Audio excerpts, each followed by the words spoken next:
Okay, this is a game in the FCM 50T, the Tier 8 French Premium Heavy Tank. It's a pretty good tank. It's got a pretty good gun on it, good pen for the tier. It's a rather fast tank. The drawbacks, the negatives for the tank is that it's a little bit tall and it really doesn't have that much armor to speak of. And it doesn't really turn all that great, and you tend to bleed a lot of speed. So while it goes fast in a straight line, it's not really that agile. And so this is Murovanka on encounter. And so if I was in a faster tank, I might go over to this side because it's interesting to see what they send in here. And there's a couple of spotting areas in there, particularly when you head towards that like F9, E9-ish area, you can spot and figure out what they're sending in, and usually if you are in a fast enough tank you can still get out if they send the farm. Whenever we play encounter games, I like going towards the team goal because I find that is most often the most relevant place to go. And then see we have this Type 59 going through the middle here. We see that they sent at least a few of their early tanks, right? And remember that you spawn right there, so they sent at least a few of their early tanks there. And you see that the Awful Panther is coming in through this E line here.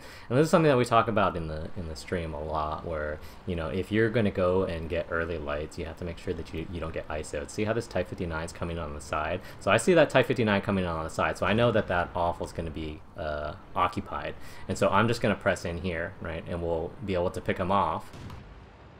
It's a trap! And we basically get them for free, right? And so that's what I talk about a lot in the stream, which is an overextension. And so what you really want to be able to do is you can spot from where that Awful Panther first went in, but maybe stay on this back hill. That way, if you get pushed, right, you just drop off the backside of that hill. And so I'm not in a very good position right now. You don't really want to be on the cap in the early game, even though they committed a large amount of their resources over to that east side. You don't the sitting in the cap area is not a very good play, and I am very good at missing this chappy, but such is life.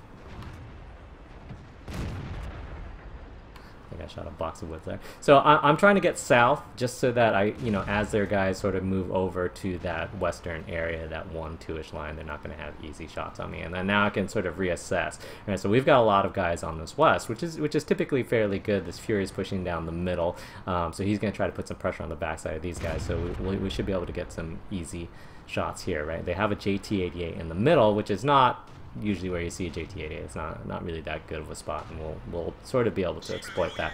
He's kind of limited by the fact that this is an encounter mode, and we control the west, we control the cap, right? So he, at some point, right, it's him and the T-28 Proto on this side. So just by the mere fact that our team dispersed west instead of east, right, puts a huge amount of pressure on these tank destroyers, because these guys are out of position. Their guys on the 9-0 line are out of position. They're not going to get here in time, which forces the T-28 and or the JT-88 to do something. And so what I want to do is be able to screen, keep that T-28 honest, make sure that he can't just push forward.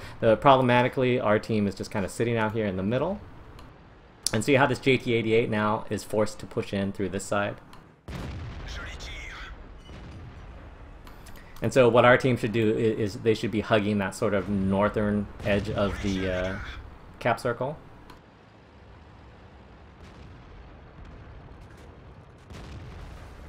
And not really trying to shoot the JT-88 at this point.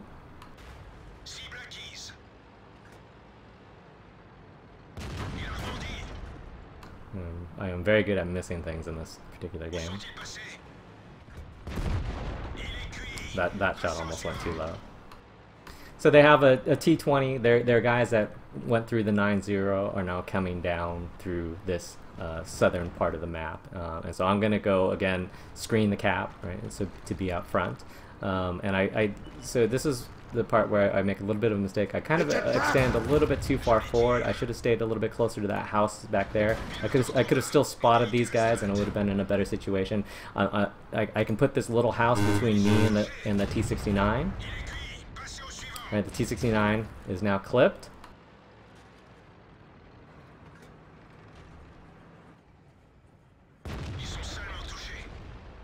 so I have a little bit of time, and our guys got reset enough that the T-28 Proto was able to push in on that side, and like you'll notice that our E-25, you know, was unable to flank him, which is unfortunate, but such is life. So now they have the reverse situation, right? They sort of have the advantage of having their good tanks on this side. So we know that both of the tanks are here. Both of their artillery are still probably likely on the other side. I have a T-29 that's basically, you know, 60% health, and an E-25 on this side. So I'm not too worried about the cap. And remember, in Encounter, it is a 3-minute cap. They do have 2 guys over there, but there's more than enough time for me to make sure that I can clear out the artillery here, which is going to be more of a problem for our T-29. So even if both of these guys get on the cap, then at that point I have to, you know, we're down to basically what amounts to about 1.5 minutes of cap pressure time. I'll have to turn around and go back. But barring that, I have plenty of time, even if the T-29 doesn't get a reset, and he does actually kill the T-28 prototype, which is fantastic.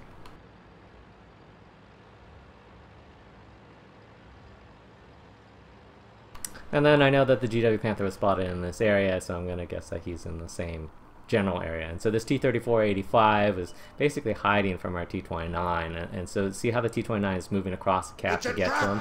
So what I have to be able to do is to try to prevent the artillery from killing the T-29, because if the artillery kills T-29, then that creates problems. And then see how he's sort of engaging this T-3485 now.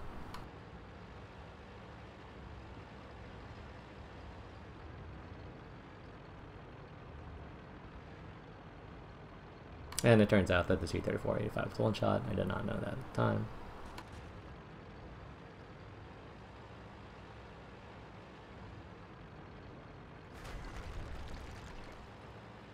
And anyway, so a couple of things, again, early. Remember that Awful Panther pushing into that E3-ish area. You don't want to do that, or you don't want to overextend as a light tank. It's good to get that early lights, but you got to have an exit plan for if you do get counter push. Particularly, we know that he saw that Type 59 on the way in, because it was the type that also counter lit him.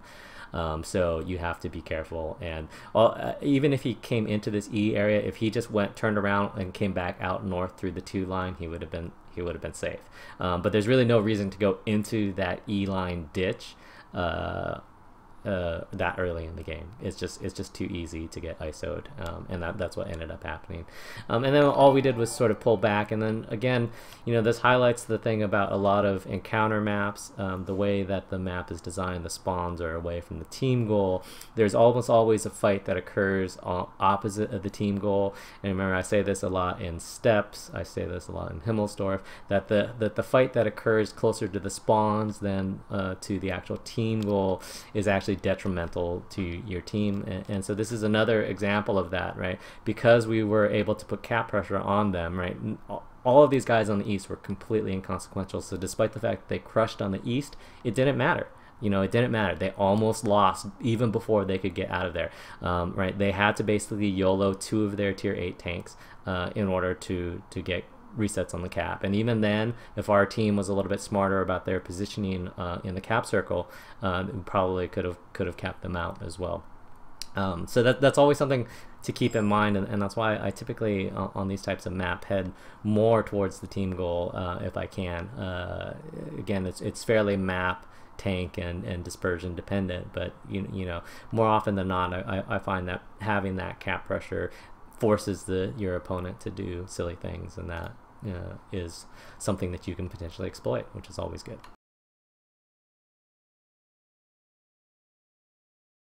And so if we look at the stats of the game, it's pretty straightforward. We didn't actually do a whole lot, right? So if you look at the tanks that actually did stuff, or let's put it this way, our team didn't actually do a whole lot. If you look at the tanks that were important to that match, at the very least damage-wise, and you can argue just based upon the experience contribution that they were that the top 3 tanks were more significant to the game than any of the other tanks on our team by a large margin. The difference is that all 3 of these tanks went west, and so if you I always feel like if you go towards the team goal, and as long as you're not super passive when you get there, that you can usually force the enemy team into making errors, and that's essentially what this game boils down to, and that's essentially the only reason why we win. So yeah, go towards the cap. Usually, not always, but usually. Anyways, so I hope that this was helpful, and thanks for watching.